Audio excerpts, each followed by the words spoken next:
6 années de ma vie. 6 ans de mauvais café, de faux sourires, et à ravaler ma fierté si profondément que je pouvais en sentir le goût dans mes chaussures. Et il a suffi d'un seul coup de téléphone d'un homme en peignoir, un vendredi 13, pour que tout s'arrête. J'aimerais pouvoir dire que j'étais surpris. Je ne l'étais pas. J'étais juste prêt. Bienvenue sur la chaîne La Vraie Vengeance de Papa. Prenez vos snacks, installez-vous confortablement, et rappelez-vous, les personnes dans ces histoires ont eu toutes les chances du monde de bien se comporter. Elles ont simplement fait le mauvais choix. Laissez un commentaire et n'oubliez pas de vous abonner. Vous allez adorer ce qui vous attend. Laissez-moi remonter un peu le temps, car cette histoire ne commence pas à New York. Elle ne commence pas non plus avec ce coup de téléphone. Elle commence par une pluvieuse après-midi de mars, 2 ans avant tout ça. J'avais le bras plongé jusqu'au coude dans un meuble à tiroir au 18e étage de la Tour Garonne à Bordeaux, à la recherche d'un contrat fournisseur que Pascal jurait avoir classé à la lettre V. Et moi, je jurais qu'elle l'avait classé sous n'importe quelle lettre qui lui chantait ce jour-là. Je n'ai jamais trouvé ce contrat. Ce que j'ai trouvé à la place, c'est un dossier cartonné poussiéreux, coincé derrière les dossiers suspendus, gonflé de documents qui n'avaient pas vu la lumière du jour depuis le premier mandat de François Mitterrand. L'étiquette indiquait « Le maire et associé, statut fondateur et règlement intérieur, 1987 ». J'ai failli le remettre à sa place. Failli. Je ne sais pas ce qui m'a poussé à m'asseoir pour le lire. L'ennui, peut-être. Ou peut-être quelque chose de plus vieux et de plus féroce que l'ennui. Parce que voici le problème quand on travaille pour son beau-père, ce n'est pas juste un emploi. C'est un rappel quotidien de la place exacte que vous occupez dans l'histoire de quelqu'un d'autre. Et Bernard Lemaire avait été très clair, dès l'instant où Céline nous a présenté il y a 17 ans lors d'un dîner dans le quartier des Chartrons, je n'étais qu'un personnage secondaire dans la sienne. Quand Céline a fait les présentations, il m'a jaugé de la tête aux pieds, avec le regard d'un homme qui inspecte une voiture d'occasion qu'il n'a jamais demandé à essayer, et il a dit, « Alors, c'est toi que Céline nous cachait. Que fais-tu dans la vie, déjà ?» Je lui ai répondu que j'étais consultant financier. Il a hoché la tête comme si j'avais dit que je collectionnais les timbres. Ça a été notre point de départ. Et ça ne s'est jamais vraiment arrangé. Alors oui, c'est peut-être ce qui m'a poussé à lire ses statuts fondateurs, 6 ans à me faire appeler champion par un homme de 78 ans qui avait bâti toute son identité sur sa capacité à regarder les gens de haut, depuis n'importe quel piédestal qu'il pouvait trouver. J'ai lu chaque page lentement. De la façon dont on lit quelque chose quand on a le pressentiment que sa vie est sur le point de changer et qu'on ne veut pas en rater un seul mot. J'ai pourtant failli passer à côté. C'était enfoui dans l'article 14, alinéa C, habillé de ce genre de jargon juridique conçu pour vous faire tourner la tête et passer à autre chose. Mais je l'ai lu 3 fois. Puis une 4e. Et à la 5e fois, je ne lisais plus. Je calculais. La clause disait ceci: tout employé de Lemaire et associé licencié sans cause réelle et sérieuse dûment documentée, après un minimum de 5 années de service continu à temps plein, aura droit à une indemnité en capital équivalente à 18% des parts de l'entreprise. Évaluée à la date de la rupture du contrat. Je suis resté parfaitement immobile pendant un long moment. Puis, j'ai appelé Romain. Répète un peu, a dit Romain. Nous étions au Vieux Gréement, un bar sur les quais de la Garonne. 2 bières entamées, les touristes partis, le barman essuyant des verres à l'autre bout du comptoir comme s'il était payé pour être invisible. Répète, mais plus lentement cette fois. Si Bernard me vire sans cause réelle et sérieuse après 5 ans de service continu, ai-je dit, je récupère 18% de la boîte. Romain m'a dévisagé. Ça fait déjà 4 ans que tu y es. 4 ans et 2 mois.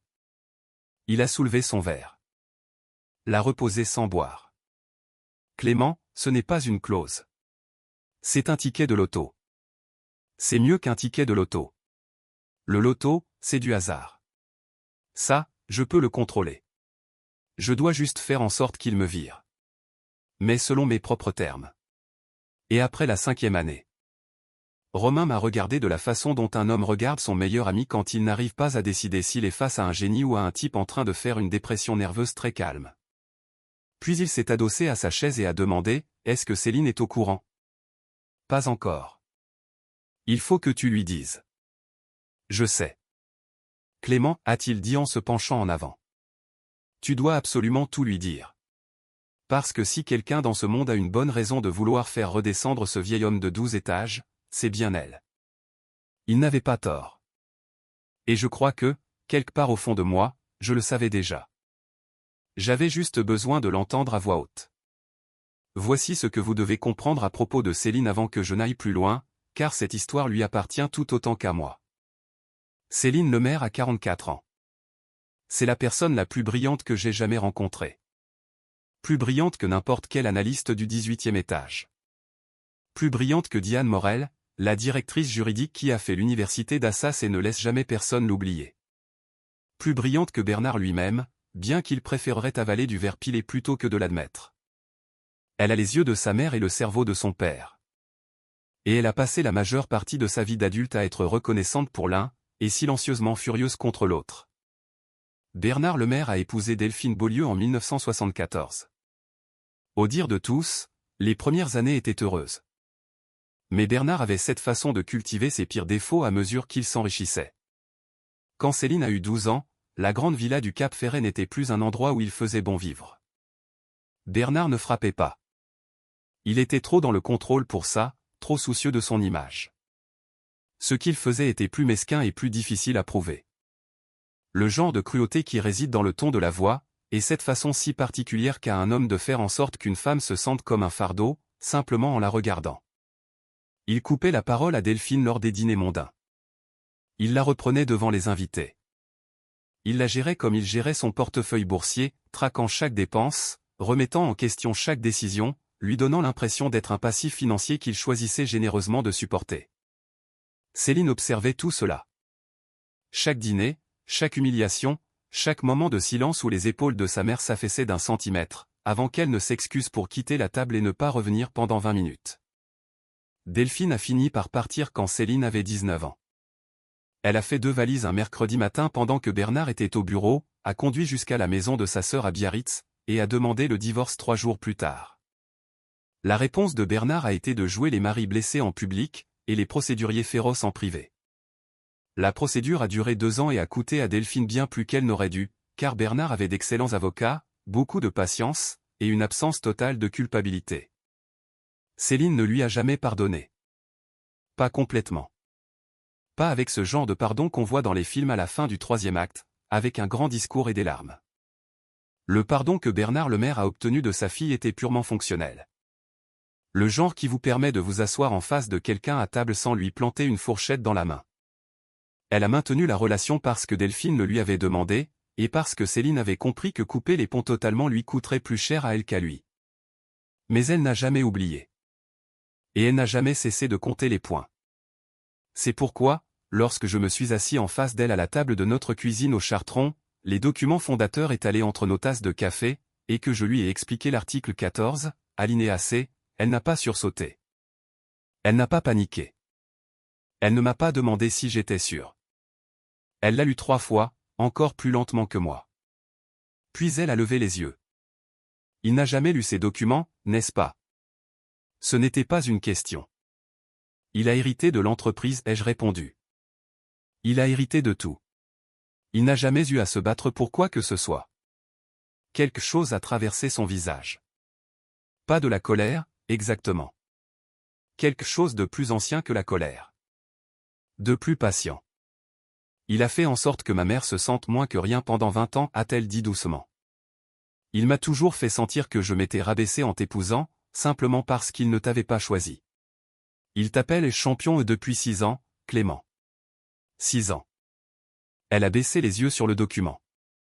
De quoi as-tu besoin de ma part? Voici ce qu'il faut comprendre sur Bernard Lemaire. Il a 78 ans, la carrure d'un homme qui fut physiquement imposant, et il n'a jamais mis à jour l'image qu'il a de lui-même depuis. Il arbore une épaisse chevelure blanche qu'il entretient avec le genre de dévouement que la plupart des gens réservent à leur santé, un bronzage permanent dû à ses week-ends sur son bateau dans le bassin d'Arcachon. Et la poignée de main d'un homme convaincu que broyer des phalanges est un signe de dominance. Il a hérité de Lemaire et associé de son propre père, l'a fait fructifier pendant les meilleures années de croissance économique, et se gargarise de cet exploit depuis lors. Il regarde tout le monde de haut. Pas occasionnellement. Pas selon la situation. Structurellement. C'est une fondation essentielle de sa personnalité. Il a besoin que quelqu'un soit en dessous de lui, comme un immeuble a besoin de fondation. Il m'avait nommé directeur des opérations parce qu'il avait besoin d'un fusible à blâmer quand les choses tournaient mal. Il m'avait donné un bureau d'angle parce que Céline avait insisté lors d'un dîner de famille, et qu'il ne pouvait pas dire non devant le fantôme de Delphine, je veux dire, par peur de ce que Delphine en penserait, même si elle refaisait sa vie à Biarritz sans jamais se retourner. Il m'avait qualifié de bon gars lors de la fête de Noël de l'entreprise devant 43 personnes, pensant sincèrement être généreux. Cet homme n'avait aucune idée de ce qui se tramait sous son propre toit. Le plan exigeait deux choses, de la patience et de la provocation. Je devais terminer ma 6e année avec un dossier professionnel irréprochable, tout en me rendant juste assez irritant pour que le doigt de Bernard reste sur la gâchette. Pas assez pour justifier un licenciement pour faute. Juste assez pour le faire bouillir à petit feu. Céline appelait ça l'exaspération stratégique.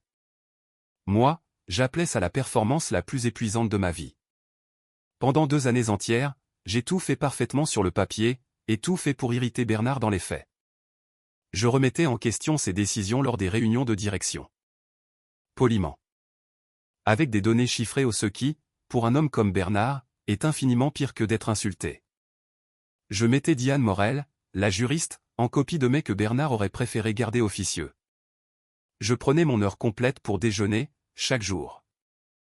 J'ai arrêté de rire à ses blagues sur le golf. J'ai commencé à arriver à 9h pile à partir à 17h tapante, ce qui, dans le monde de Bernard Lemaire, équivalait à une lettre de démission qu'il ne pouvait techniquement pas accepter. Tu es différent ces temps-ci, m'a dit Bernard un matin, faisant tourner son café comme un homme qui avait vu trop de films sur les gens de pouvoir. Quelque chose te tracasse, champion? Je suis juste concentré sur les chiffres, ai-je répondu. Ils sont excellents. Il n'a pas aimé cette réponse. Il me voulait déstabiliser. Je lui offrais de la compétence. Et la compétence le mettait plus en colère que n'importe quelle autre attitude. Je ne le savais pas encore, mais Henri Pujol, le bras droit et l'ombre personnelle de Bernard, avait déjà commencé à lui murmurer à l'oreille, lui disant que je prenais trop mes aises, que je préparais quelque chose. Je l'ai appris plus tard par Pascal, qui entendait tout et ne disait rien, ce qui faisait d'elle la personne la plus puissante du 18e étage. C'est alors qu'est venue l'idée de New York. C'est Céline qui l'a subtilement glissée, car c'était la seule façon pour que ça marche. Elle en a parlé lors du dîner dominical dans la villa de Bernard, le genre de propriété qui porte un nom, les Pins Francs, au lieu d'un numéro de rue. Et elle l'a fait comme elle faisait tout, sans drame, sans prévenir, en lâchant simplement la phrase dans la conversation comme un caillou dans une eau calme. Clément n'a jamais pris de vraies vacances, a-t-elle dit en remplissant son verre d'eau. 6 ans. Pas même un grand week-end. Je veux qu'on aille à New York. 2 semaines. Chantal, la femme numéro 2 de Bernard, une dame charmante originaire des beaux quartiers de Bordeaux qui avait vite appris à ne pas avoir d'opinion à table, a eu l'air ravie. Oh, quel rêve! Bernard découpait son steak. 2 semaines, c'est long pour s'absenter. Les RH ont confirmé qu'il lui restait 31 jours de congés payés, a dit Céline. Diane a déjà signé. Entièrement validé, m'a-t-il lancé un regard appuyé. Oui, entièrement validé, ai-je répondu en prenant une gorgée très calme de vin blanc. Bernard m'a fixé de l'autre côté de la table. Assez longtemps pour communiquer quelque chose qu'il ne pouvait pas dire à voix haute. J'ai soutenu son regard juste assez longtemps pour être à l'aise, mais pas assez pour que ce soit un défi ouvert. Il est retourné à son steak. Amusez-vous bien, a-t-il lâché, comme si ces mots lui arrachaient la bouche. Ça allait lui coûter tout ce qu'il avait. Il ne le savait juste pas encore. Nous avons atterri à New York le vendredi 6 juin. Céline et moi étions sur le balcon de notre hôtel avec vue sur le fleuve Hudson. Elle a trinqué avec moi et a demandé « Combien de jours ?» Oui, ai-je répondu. Et là, il appellera. Tu es sûr? Romain lui donnait 72 heures avant de craquer. Je lui donne 8 jours. Je le connais mieux. Elle a souri. Un vrai sourire. Celui que 6 années de dîners dominicaux avec Bernard Lemaire avaient rendu si rare que j'en tenais le compte. Le 2e jour, j'ai envoyé à Bernard une photo de l'Empire State Building. Légende, superbe ville. Je recommande vivement. Aucune réponse. Le 4e jour, j'ai demandé à Pascal de repousser 3 réunions à la semaine suivante, sachant que l'information remonterait de Pierre jusqu'à Bernard, aussi sûrement que l'eau trouve son niveau. Le 6e jour, Céline a envoyé à Chantal une vidéo depuis le toit terrasse d'un restaurant. Chantal l'a montrée à Bernard dans l'heure. Elle le fait toujours. Le 8e jour, c'était le vendredi 13 juin. J'étais sur le balcon, un café à la main, regardant New York s'éveiller, quand mon téléphone a sonné. J'ai regardé l'écran, puis j'ai jeté un œil à travers la porte vitrée vers Céline, assise sur le lit. Elle a levé les yeux et a hoché la tête une fois. J'ai décroché. Bernard, ai-je dit. Mais qu'est-ce que tu fous, bordel? Cette voix. 30 ans de carrière et des centaines d'employés s'étaient liquéfiés sous cette voix. Pierre me dit que tout ton département tourne en roue libre. J'ai 3 appels clients repoussés sans mon accord, et toi tu es aux États-Unis en train de bouffer des bagels. Je l'ai laissé se défouler presque jusqu'au bout. Bernard. Ne me bernarde pas. Je suis le PDG de cette entreprise et je l'ai bâtie de rien. C'était faux, mais ce n'était pas le moment. Et je ne tolérerai pas qu'un petit. Tu rentres ce soir. Tu m'entends? Ce soir, ou ne te donne même pas la peine de revenir. T'es viré. On n'a pas besoin de quelqu'un qui disparaît quand le vrai travail l'exige. Un comportement de feignant, champion. J'ai toujours su que tu n'avais pas l'étoffe. J'ai ri. Pas un petit rire poli. Un vrai rire. Un rire profond, authentique, forgé pendant 6 ans, qui remontait de quelque part où Bernard Lemaire appuyait depuis très longtemps. Puis j'ai raccroché. Céline était dans l'encadrement de la porte. Il l'a dit? Il l'a dit. En toutes lettres. Elle s'est approchée, m'a pris la tasse de café des mains, en a bu une gorgée, et me l'a rendue. Dehors, l'Hudson coulait comme il l'a toujours fait. Lent, impassible, indifférent au royaume des petits hommes. Et maintenant, a-t-elle demandé. J'ai regardé la ville une dernière fois. New York au petit matin, immense et vibrante, et totalement indifférente à Bernard Lemaire, à son règne de 30 ans, ou à n'importe quel objet qu'il était probablement en train d'exploser contre le mur de son bureau à Bordeaux. Maintenant, on finit nos vacances, ai-je dit. Et ensuite on rentre à la maison pour prendre tout ce qui nous a toujours appartenu. Il nous restait 8 jours. Nous n'en avons pas gâché un seul. Il y a un type de silence très particulier qui accueille un homme qui vient de se faire virer par téléphone à New York et qui a choisi de finir ses vacances malgré tout. Je le sais parce que je suis rentré à Bordeaux le dimanche 15 juin.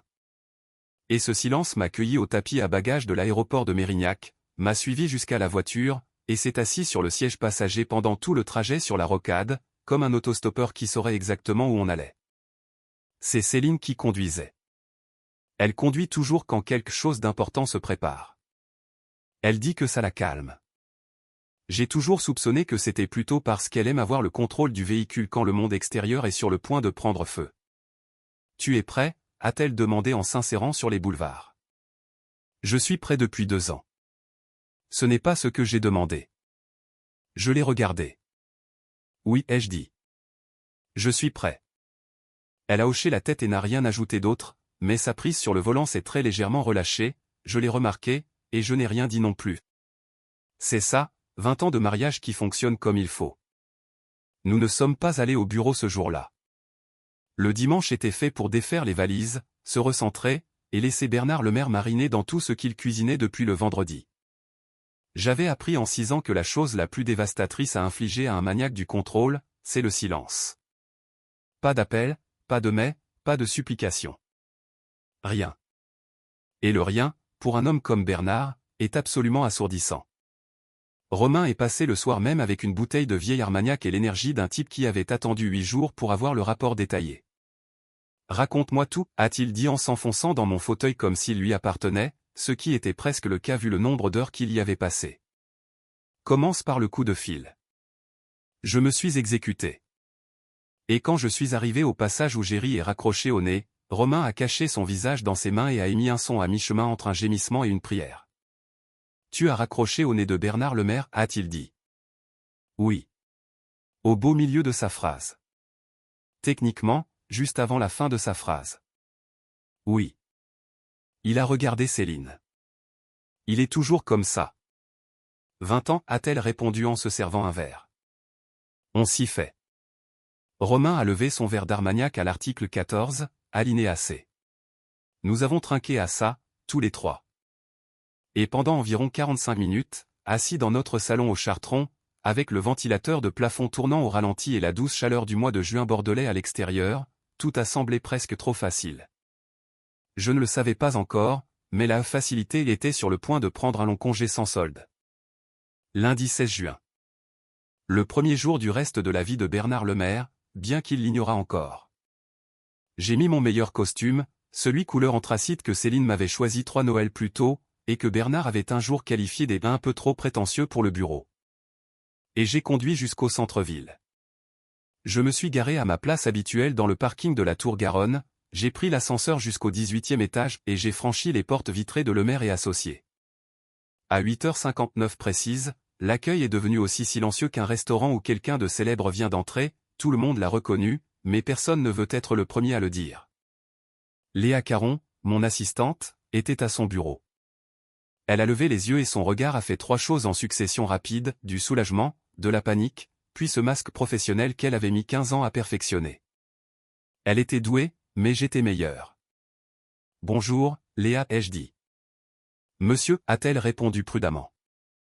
Je n'étais pas sûr de vous voir aujourd'hui. Et pourquoi ça? Elle a ouvert la bouche, l'a refermée, a jeté un coup d'œil dans le couloir vers le bureau d'angle de Bernard. Monsieur le maire a convoqué une réunion des chefs de service à 9h. Parfait, ai-je dit. J'adore les réunions de chefs de service. J'y suis allé. La salle de conférence du 18e étage possède d'immenses baies vitrées qui surplombent la Garonne, offrant une vue magnifique que personne ne regarde jamais, car Bernard le maire remplit chaque pièce dans laquelle il entre, de la même façon que la météo remplit un bulletin de prévision. Il était debout en bout de table quand je suis entré. Lunettes de lecture sur le nez, une pile de dossiers devant lui, faisant absolument ses 78 ans mais refusant d'en admettre un seul. Henri Pujol était à sa gauche. Pierre, comme toujours, positionné exactement un siège plus près de Bernard que tous les autres, était à sa droite. Caroline Tessier, le vote décisif du conseil d'administration et la seule personne dans cette pièce dont l'opinion comptait vraiment sur le long terme, était à l'autre bout, faisant défiler l'écran de son téléphone avec le désintérêt concentré d'une femme qui avait tout vu. Il y avait 7 personnes dans la pièce. 8 quand je suis entré. Bernard a levé les yeux. Et voici ce que je veux que vous compreniez de cet instant précis, l'homme n'a pas bronché. 78 années d'autorité absolue lui avaient façonné un visage qui ne laissait transparaître aucune surprise visible. Ce qui a traversé son expression à la place était plus lent et plus délibéré. Une recalibration. Comme un joueur d'échecs qui vient de voir son adversaire faire un mouvement inattendu et qui décide s'il doit être impressionné ou furieux. Il a choisi d'être furieux. Il choisissait toujours d'être furieux. Clément, a-t-il dit. Avec le ton que l'on emploie pour appeler un chien qui vient de ronger sa laisse. Bernard, ai-je répondu. Avec le ton que l'on emploie pour parler à un homme qui ne sait pas encore qu'il a déjà perdu. Je me suis assis, et je me suis servi au pichet de café au centre de la table. Lentement. Personne n'a dit un mot. Henri Pujol fixait son bloc-notes avec l'intensité d'un homme essayant de communiquer par télépathie qu'il ne voulait prendre aucune part à ce qui allait se passer. Tu as été licencié, a dit Bernard doucement. Ce qui était d'une certaine manière pire que s'il avait hurlé. Par téléphone, ai-je précisé. Pendant que j'étais en congé payé approuvé. Oui. J'ai pris une gorgée de café. Il est bon. On a changé de fournisseur? Ce n'est pas le moment pour a commencé Henri. Henri l'a coupé Bernard. Et Henri s'est tu immédiatement. C'était le maximum d'exercice que la colonne vertébrale d'Henri avait fait depuis des années. Bernard a gardé les yeux fixés sur moi. Tu as été licencié. Ce qui signifie que tu ne travailles plus ici. Ce qui signifie que ce n'est pas ta réunion, et que ce n'est pas ton café. Et j'aimerais que tu... Je voudrais parler à Diane, les jeux interrompus. Silence.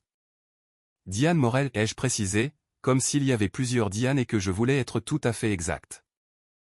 Votre directrice juridique. Je voudrais m'entretenir avec elle ce matin. J'ai quelques questions sur mon départ. Des trucs RH. La routine, quoi? J'ai prononcé le mot routine de la façon dont on le dirait pour quelque chose qui n'était absolument pas la routine. Bernard m'a dévisagé pendant un long moment. Sa mâchoire s'est mise à faire ce mouvement si particulier. Ce grincement lent que Céline m'avait dit qu'il faisait depuis qu'elle était enfant, généralement juste avant que l'ambiance dans la maison ne devienne très bruyante ou glaciale. « Sors de mon immeuble », a-t-il dit. « Bien sûr », ai-je répondu en me levant et en boutonnant ma veste. « Dites à Diane que je serai au vieux gréement. Elle sait où c'est. » J'ai regardé autour de la table. Ravi de vous avoir tous vus. Caroline, j'adore ce blazer. Caroline Tessier a pincé les lèvres très fort pour dissimuler ce qui ressemblait à un sourire. Je suis sorti. Derrière moi, j'ai entendu Bernard dire quelque chose à Henri d'une voix qui ressemblait à du gravier écrasé par une botte. J'ai entendu Henri s'agiter, la porte s'ouvrir puis se refermer, et j'ai marché jusqu'à l'ascenseur. J'ai appuyé sur le bouton du rez-de-chaussée et j'ai descendu les 18 étages avec le calme d'un homme qui attendait ce lundi matin depuis 2 ans. Diane Morel m'a appelé à 11h47. J'en étais à mon 2e café au Vieux Gréement, qui n'était techniquement pas encore ouvert. Mais le patron, un grand gaillard nommé Serge, qui devait une faveur à Romain suite à une sombre histoire qu'on ne m'avait jamais totalement racontée, m'avait laissé m'asseoir au bar en échange d'une conversation sur les transferts des Girondins de Bordeaux. Clément, a dit Diane. Elle avait la voix d'une femme qui avait annoncé de mauvaises nouvelles si souvent que son ton était devenu neutre. Je crois qu'il faut qu'on se voie. C'est ce que j'ai suggéré ce matin. Je sais. Un silence. Pas ici. Pas au bureau. Ce silence m'en disait long. Diane Morel était l'avocate de Bernard au même titre qu'un chirurgien et celui d'un hôpital. Employée là-bas, sa loyauté professionnelle était intacte, mais elle était ultimement régie par un code qui supplantait l'employeur. Et quelque chose dans ce silence m'indiquait qu'elle avait passé sa matinée à lire des documents qu'elle n'avait jamais lus auparavant. Plus précisément, je soupçonnais des statuts fondateurs datant de 1987. Tu as fait un peu de lecture, ai-je dit. Un autre silence. Plus long. Où es-tu? Au Vieux Gréement. J'y serai à 13h. Elle a raccroché. J'ai regardé Serge. T'as un truc à manger derrière? Il est 11h du mat. Point. La semaine a été longue. Diane Morel est arrivée à 13h tapante, car c'est la seule façon dont les anciens d'Assas savent arriver. Elle avait 50 ans, la ligne svelte, portait une veste couleur nuage d'orage, et tenait un porte-document en cuir qui, j'en étais absolument certain, contenait une copie imprimée de l'article 14, alinéa C. Elle s'est assise en face de moi, a commandé de l'eau. A regardé ma bière et n'a fait aucun commentaire. Tu l'as lu, ai-je dit. Quand l'as-tu trouvé, a-t-elle demandé. Il y a 2 ans. Elle a fermé les yeux un instant. 2 ans. En mars. Un après-midi pluvieux. Un meuble à tiroir au 18e étage. Elle a ouvert son porte-document. C'était là, imprimé, surligné en jaune, avec des notes manuscrites dans la marge, tracées avec l'écriture serrée d'une femme qui prenait des notes juridiques depuis avant la naissance de certains de mes collègues. Elle l'a tourné vers moi, même si nous savions tous les deux que je le connaissais par cœur. Tu réalises ce que tu réclames, a-t-elle dit. 18% de Lemaire et associés, ai-je répondu. Évalué au cours actuel, ce qui, vu l'acquisition de la société Bellor le trimestre dernier, place l'entreprise à quelque chose comme. Je sais ce que ça vaut, Clément. Alors tu sais ce que valent 18%. Elle m'a regardé fixement. Il va se battre. Je sais. Il a des ressources. Il a des avocats bien au-dessus de moi. Il va rendre cette affaire affreuse, longue et très coûteuse. Je sais ça aussi. Et tu y es préparé? Je me suis penché en avant. Diane, j'ai trouvé cette clause il y a 2 ans. J'ai passé 2 ans à me bâtir un dossier d'employé irréprochable. J'ai documenté chaque évaluation de performance, chaque félicitation, chaque absence autorisée. J'ai 6 ans de service irréprochable et continu, et un licenciement prononcé verbalement lors d'un appel international, avec 0 motif valable et documenté, à l'encontre d'un employé en congé payé approuvé. Je me suis adossé. Je ne suis pas juste préparé. J'ai fait mes valises et j'attends devant la porte. Diane m'a regardé longuement. Puis elle a baissé les yeux vers la clause surlignée. Et elle a fait quelque chose que je n'attendais pas de la part de Diane Morel, elle que j'avais vu garder un visage de marbre pendant un litige de fusion qui avait fait pleurer 3 hommes adultes. Elle a poussé un long soupir. Lentement. Comme si elle retenait son souffle depuis un bon moment. Il t'a viré pendant que tu étais à New York, a-t-elle dit. Ce n'était pas une question. C'était comme si elle l'inscrivait dans un registre officiel. Un vendredi 13, ai-je ajouté.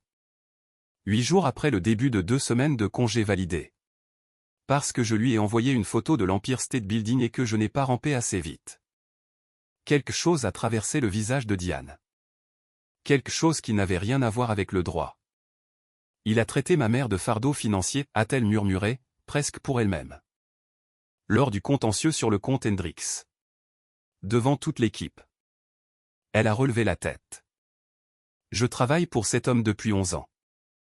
Je n'ai rien dit. J'ai laissé planer le silence. Elle a refermé le porte-document, l'a réajusté sur le bar des 2 mains. Tu vas avoir besoin d'un avocat externe. Je ne peux pas te représenter. Conflit d'intérêts évident. Mais je sais qui tu dois appeler. Elle a sorti une carte de visite de la poche intérieure de son dossier et l'a fait glisser sur le zinc. Elle est douée. Plus que douée. Et elle va adorer cette affaire. J'ai pris la carte et je l'ai regardée. Encore une chose, a ajouté Diane en se levant, reprenant sa posture professionnelle. Le conseil d'administration se réunit jeudi. Session trimestrielle ordinaire. Caroline Tessier préside le comité de gouvernance. Elle a soutenu mon regard pendant exactement une seconde de plus que nécessaire. La présence est ouverte à tout actionnaire actif.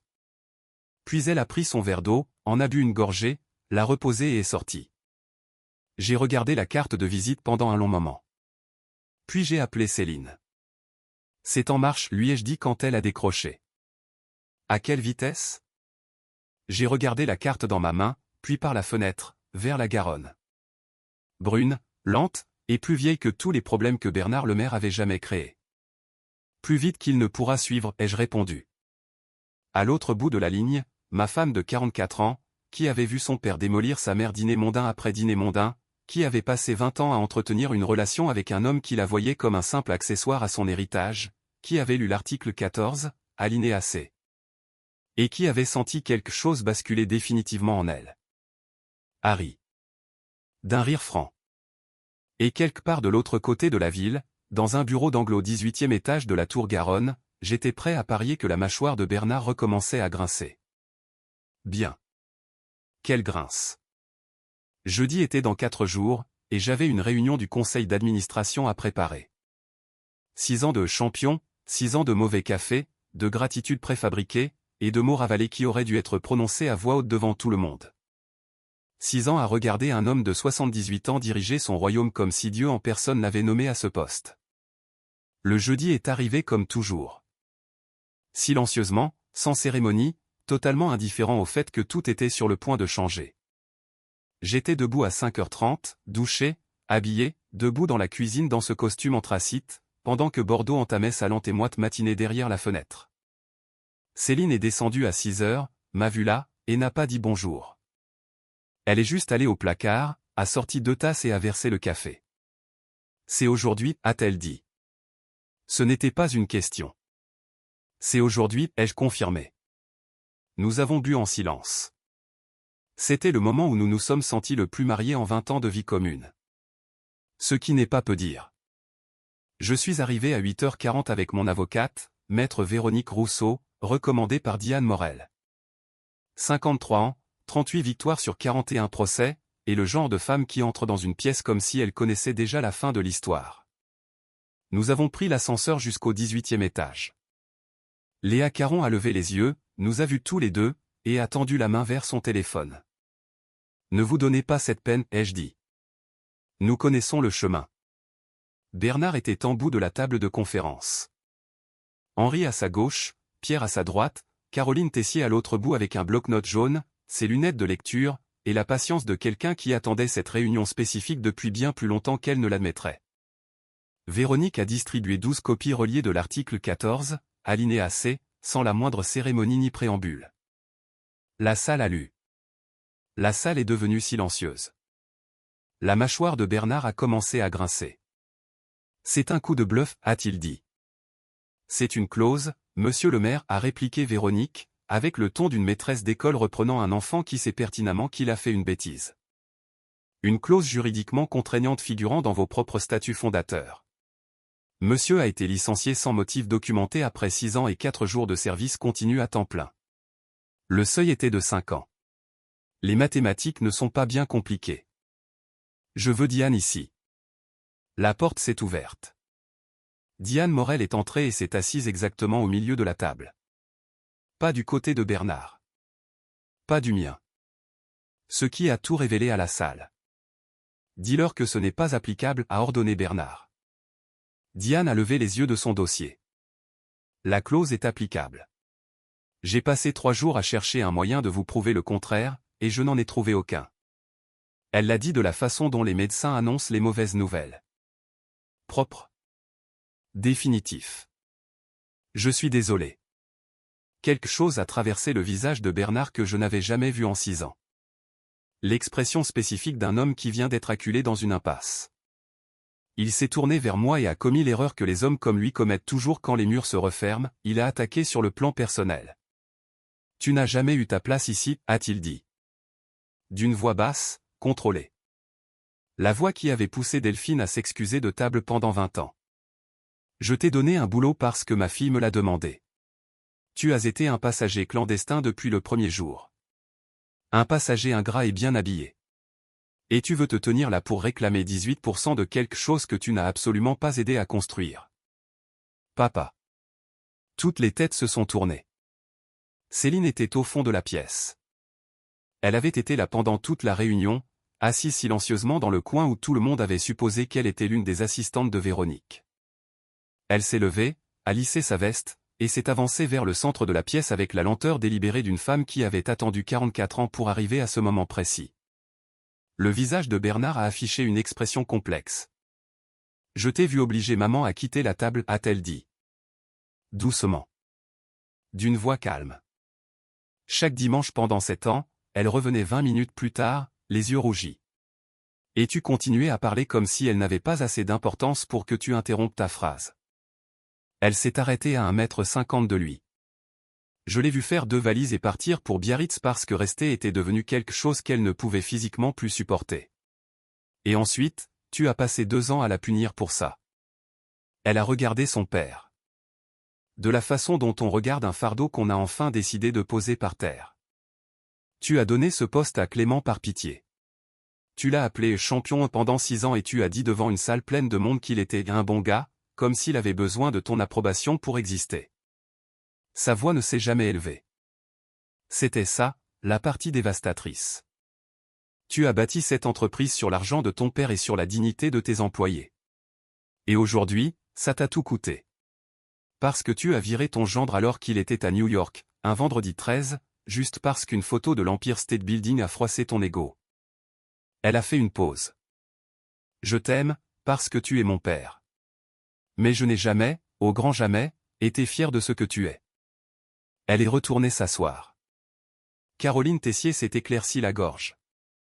Qui est pour la reconnaissance des droits au capital de monsieur, conformément à l'article 14, alinéa C? 7 mains se sont levées.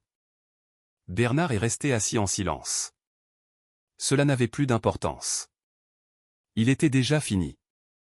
Le reste s'est déroulé comme se déroulent toujours les vraies conséquences. Pas en un seul instant, mais sous l'accumulation du poids. Pascal, la secrétaire, est entrée dans le bureau de Véronique le vendredi matin avec un dossier vieux de 4 ans qui a pétrifié notre avocate. À la fin de cette semaine-là, 11 anciens employés s'étaient manifestés.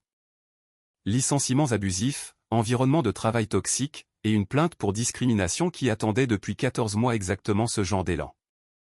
Chaque cas était individuel. Ensemble, c'était une démolition. Les frais d'avocat de Bernard s'accumulaient chaque jour. Ses propres conseils ont cessé d'édulcorer la situation. Le conseil d'administration l'a destitué le jeudi suivant. Il a refusé de vendre ses parts pendant 2 semaines. La résistance d'un homme qui sait que vendre, c'est capituler. Puis il a cessé de résister, parce que l'orgueil coûte cher et qu'il avait fini par faire les comptes. Il a vendu à Caroline Tessier, discrètement, un jeudi après-midi. Pas de cérémonie, pas de photo dans le hall d'entrée. Juste une signature sur un document, dans un immeuble qui était déjà passé à autre chose avant même qu'il ne se lève pour partir.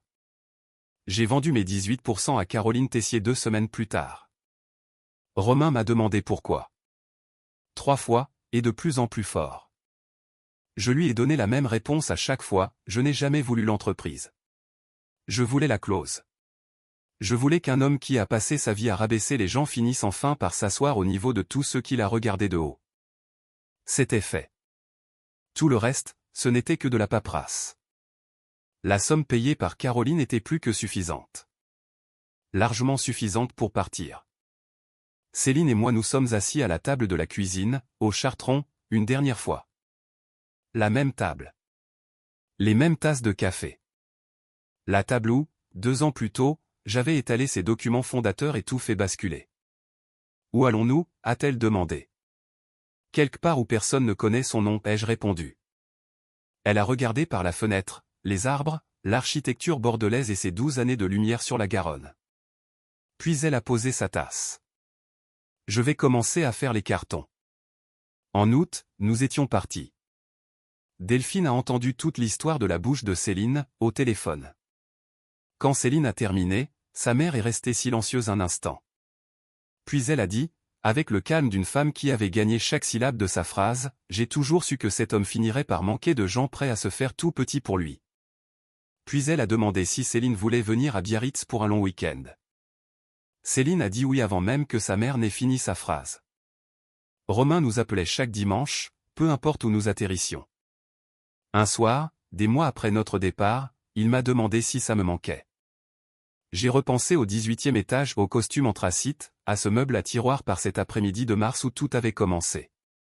Pas le moins du monde, ai-je répondu. Certains hommes passent leur vie entière à bâtir des royaumes. Bernard Lemaire en a bâti un pendant 30 ans, et l'a perdu un jeudi de juillet parce qu'il a traité son gendre de gros paresseux depuis New York, et qu'il n'a même pas pu finir sa phrase avant que la ligne ne coupe. 6 ans de champion, une seule clause, un homme très patient, et une femme qui comptait les points depuis l'âge de 12 ans, et qui n'a jamais, au grand jamais, perdu le fil.